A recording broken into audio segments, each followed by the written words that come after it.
veteran offensive lineman, Walker Parks. Y'all fire away with questions whenever you're ready. Walker, I know we talked to you about this in fall camp, but the two surgeries that you had, Yep. the one that would kind of end your career and the one that would let you keep going. Yeah. I guess could you explain more specifically what the differences were between those? Yeah, so the one that would have ended my career was the fusion. So I'm just gonna be honest. Like the issue that I have right now is I have bad arthritis in my subtalar joint. So that's kind of like an ongoing battle. That's not something that heals. So the way to mitigate that pain would be to fuse the joint. Obviously, if you put screws to the ankle, like I'll still have the range of motion up and down, but no side to side. So impossible to play football on that. I mean, he said it could be done. I think there's a couple guys in the league that have it. I don't think there's anybody in college football that has it, but very serious surgery. Not something that I was willing to have done and then try to play again. Just being honest, if there's another route that I could take and put that as like last case scenario. So that was that. The one that I had, it was actually a surprise a little bit because I had bones from the back of my heel that was kind of digging in my heel that I felt, and I thought that was the main issue because I had no idea that I had arthritis going into it. Like I didn't know what it was. So I had a bones from the back, bones from the side. Then honestly, I thought it was an issue with the first surgery that I had. Nothing against our medical. I just thought like I didn't heal right or something, or I rolled it again like that summer, so I thought I messed it up, and it was kind of the same thing. So I went and got a CT scan, and it showed like I have arthritis in the joint. And then actually, when they cut my ankle open to have the surgery, they removed the bone spurs. I had an injection of stem cells too to help with the arthritis, help mitigate that. And then they kept looking at, I don't know the actual medical term, it's something beyond my comprehension, but I had a bone bridge. My bones grew together in my ankle, so they cut the other side of my ankle, cleared that out. So I pretty much had a bunch of bone debris, and now I'm left with arthritis.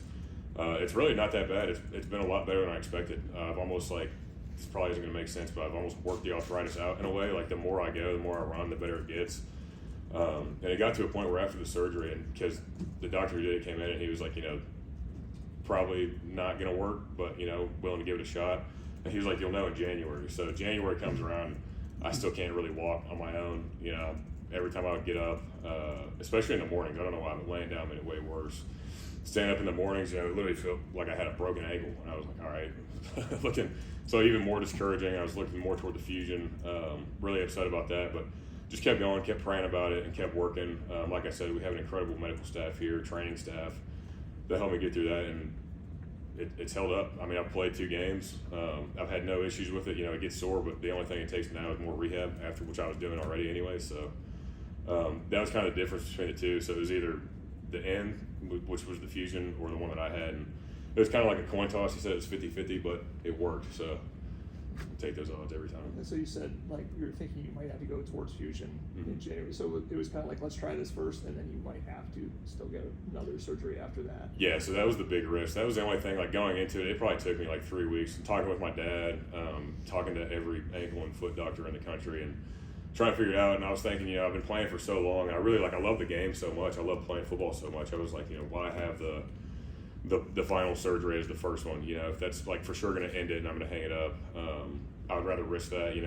Looking at that, what does that mean? That means I was on a knee scooter for 3 weeks, which was horrible, which I'm being dramatic, it's not that bad, but hard to move around on that thing, wrecked it a couple times. And then, so if that one didn't work and had the fusion, I'm back on it for another 6 weeks. And so stuff like that. So risk having 2 surgeries, but at the end, it's worth it to me. I love football enough where that's really not that big a deal. So I was willing to take those chances, and I'm glad I did, because I made a full recovery and I'm back playing now. So very happy I made that decision. Any type of special brace now on the ankle? Nothing. And that's what I started off. So if you look back on the film last season, I was wearing this thing called a Takeo brace. And that's what they put on. Normally when you roll your ankle and you tear a ligament on the side of it, you put that on because it stops it from moving side to side, kind of like the fusion, but obviously you take the brace off. So I wore that going into fall camp, and I didn't really feel like I needed it, honestly. I had the surgery, I've made a full recovery, I've strengthened my ankle. And so going in, I'll still tape underneath, I'll always tape no matter what, even before the injury. So I'll do tape underneath my sock, put the cleat on, then I'll just spat over the cleat, just an extra layer of protection, but no brace, no nothing. And that's what, seriously, again, all glory to God, because, last season when I was playing, I had the Takeo, I would tape my ankle, then put the cleat on, then put the Takeo, then tape over the Takeo, so that couldn't move at all. And it was really like a peg leg, I couldn't move my ankle at all, and it would show up, when I would try to do outside zone or pull or anything, I had very little mobility in my ankle. So I'm back just wearing spat now. It feels good, but no brace on it. I guess when do you get to the point where you actually trust the ankle that like this thing isn't gonna break? I think I'm there. I think it really took the first couple games because that's what.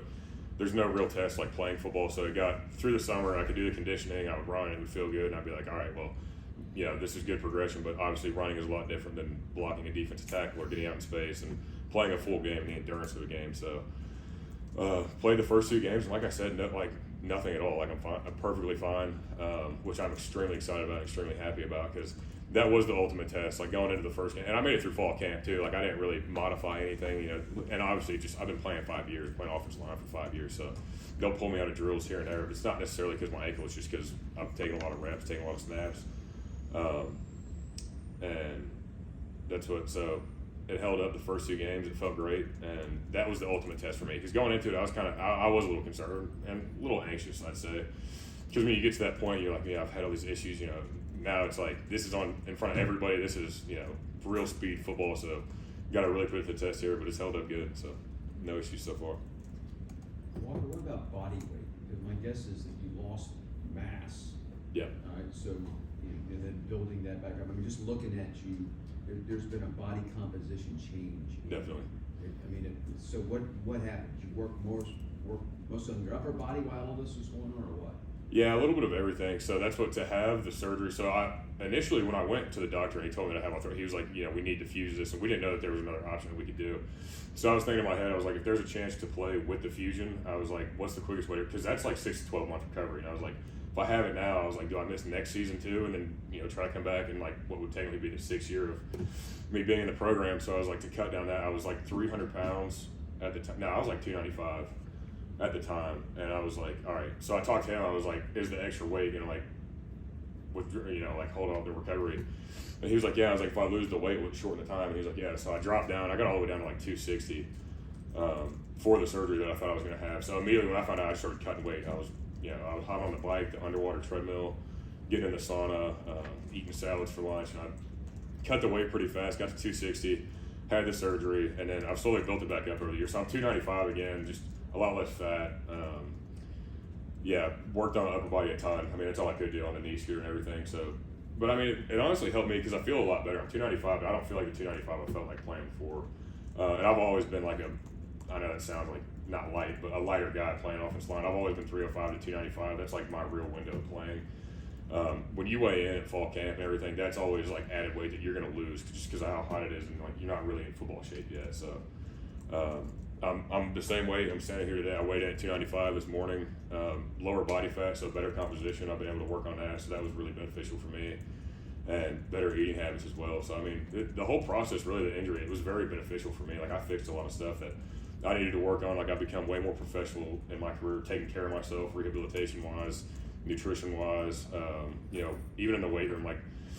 Instead of, I'll break it up now, and my coach has been able to work with me, and I'll go like Monday I'll do upper body instead of like, because we only do 2 days a week in a season, so Monday I'll do upper, Tuesday lower, Wednesday upper, Thursday lower, and like spread it out and really get more work out of it. So the whole injury, it's really benefited me, honestly, more than it has negatively affected me, and obviously it was very difficult, but like you said, I've been able to work out and really change my habits, so it's been good for me so far.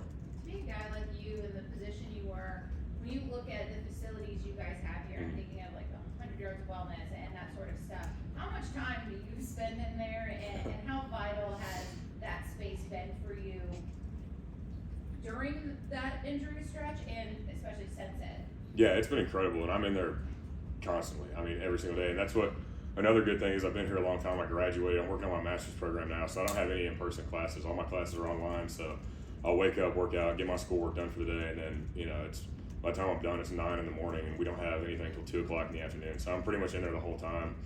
And that's what I love about the 100 yards of wellness is you can bounce back and forth. And I'll go to the training room and I'll get treatment and strengthening stuff, and then I'll go get like feel good stuff and the 100 yards of wellness down in the castle. So I mean, I'm in there constantly every single day, and there's so much stuff you can. I mean, for everything too, because it's not only rehabilitating my ankle and making sure that it feels good and everything's taken care of, but I mean, playing offensive line and playing for 5 years, you're going to get stuff dinged up. So it's nice to constantly like pop in there and get some feel good stuff and get ready for the next week. What's feel good stuff? I like the cryo chamber a lot. You hop in, you put on like the long socks and gloves and everything. You get in there. I think normally it's like negative 85 or something, or it's freezing. It's pretty cold in there. So doing that stuff, you can do hyperbaric chamber, which like floods your body with oxygen, red light therapy, which helps reduce inflammation. There's all kinds of stuff in there. You talk about being a lighter offensive lineman. Did that make it that much more offensive when EA Sports did what they did with the demo and you were that one? Honestly, yeah, a little bit, but I wasn't actually a fan. I thought it was hilarious, because everybody started texting me and they were like, "Hey, you made it in the cover of the video game that came out, the trailer just released. Like, we're so my parents texted me like, we're so proud of you." And I went and watched it. I was like, "What?" I was like, "That's a little bit off," but I thought it was hilarious. And obviously, the publicity that came from it was really funny. Got a lot of funny DMs, and people texted me. People were DMing me, calling me fat, and then other people were DMing like, "Take this down, you're gonna get the game canceled." Like, so some people were upset, but I thought it was funny overall. I think you suffered your season-ending injury at Memorial Stadium last year.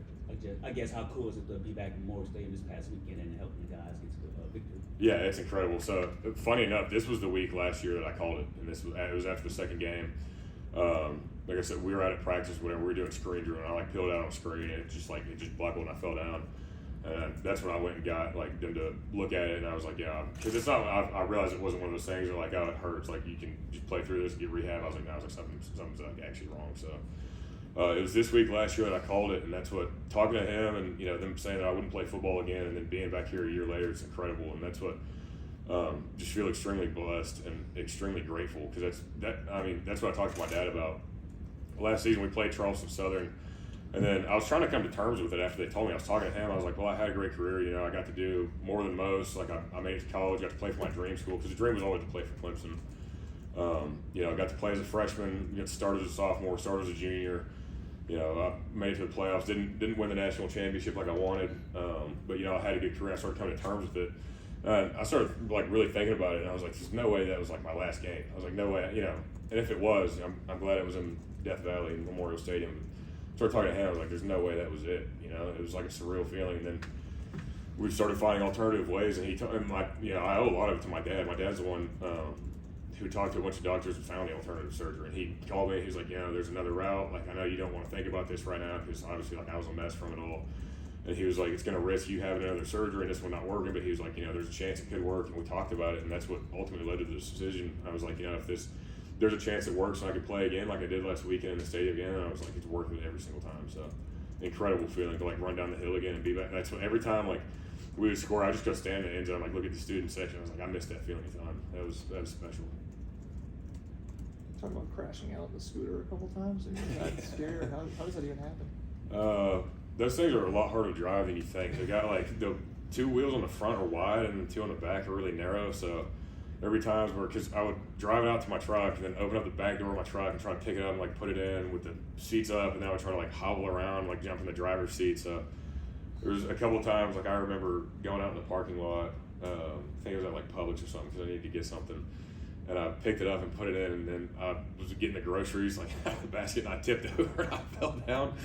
And this elderly couple was behind me, and they were looking at me and they started laughing. They're like, "Are you all right?" I was like, yeah, I'm good. So I just laid there for a second defeated, and then I got back up and put the scooter in the truck and got on with my day. But it was funny, honestly. I spilled in the training room too. I was in there talking, and it was packed too. Dudes were getting taped for practice, and I took a corner and fell, and everyone's laughing at me. So it was tough. But those things are a lot easier to wreck than you think. You talk about the realization that your career potentially was going to be over the last season. Does having that experience on Saturday night with the home crowd and everything that happened just a full circle moment for you? Yeah, definitely. It's really hard not to get emotional, honestly, because that's what my journey coming to play here. There was just so much that went into it, and looking at everything that led up to it, going through high school. I used to watch the games with my friends, and I was like, I always want to play there, and be a part of that. And then seeing that it was almost done.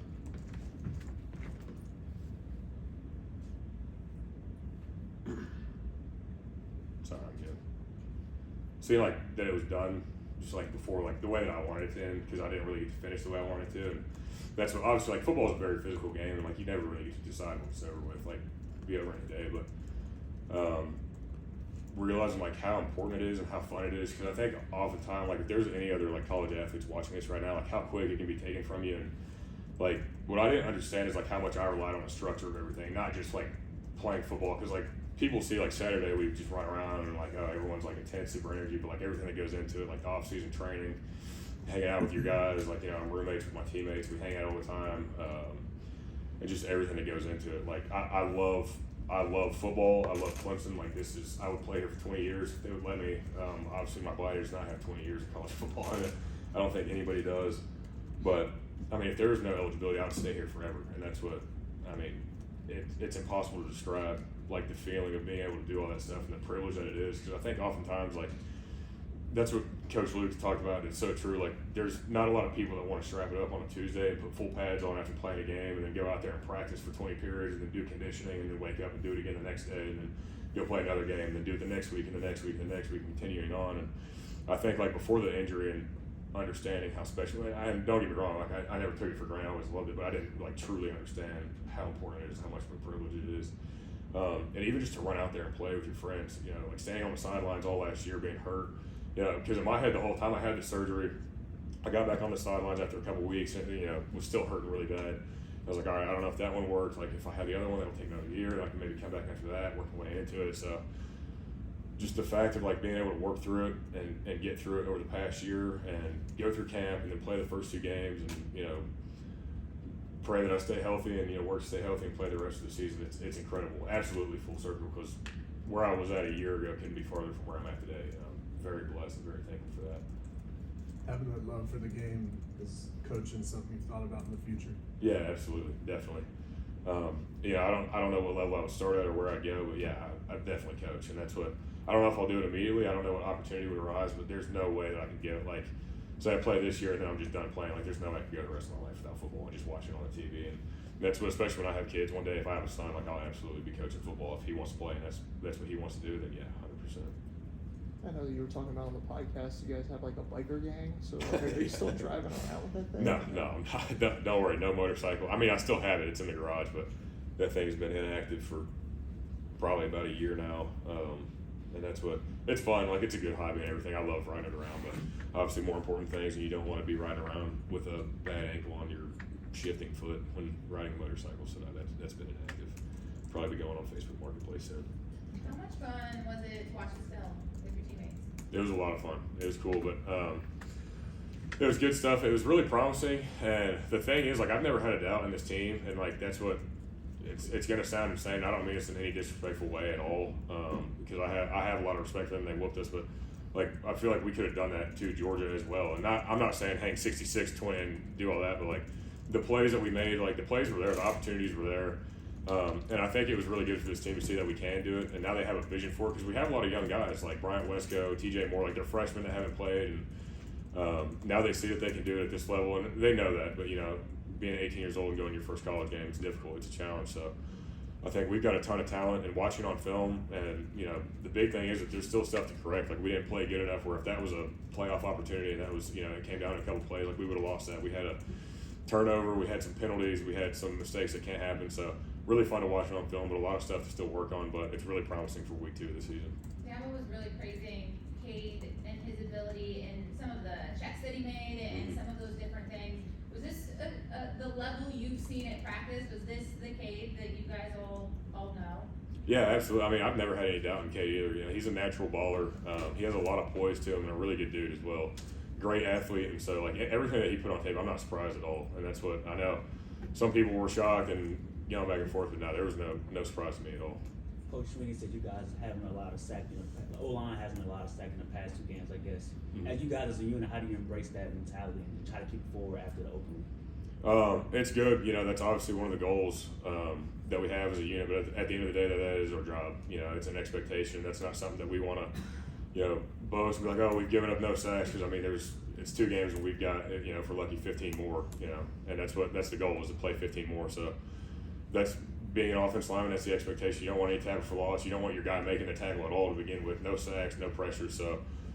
Really proud of the unit and the way that we work, and all the guys too. We played 15 guys the other night, and everybody got in there and went to work and did their job. And so it is a really good stat. It sounds good on paper, but we got a lot more work to do.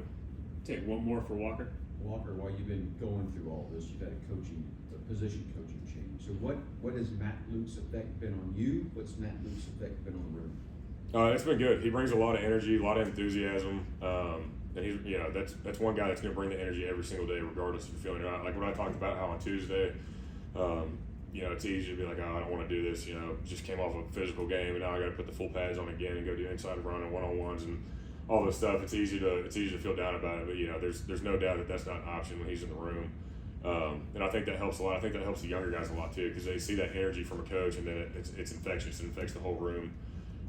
It really brings out the best in everybody, and it just brings out that mentality that, you know, it is like every single day does matter, and it's stacking up toward that day. You know, you go out there on Tuesday with low energy, it's going to affect you on Saturday, and it's going to show up on the tape. So it's been really good. I love Coach Luke. He's a great man, great coach as well. So I'm honored to play for him. Thank you, Walker.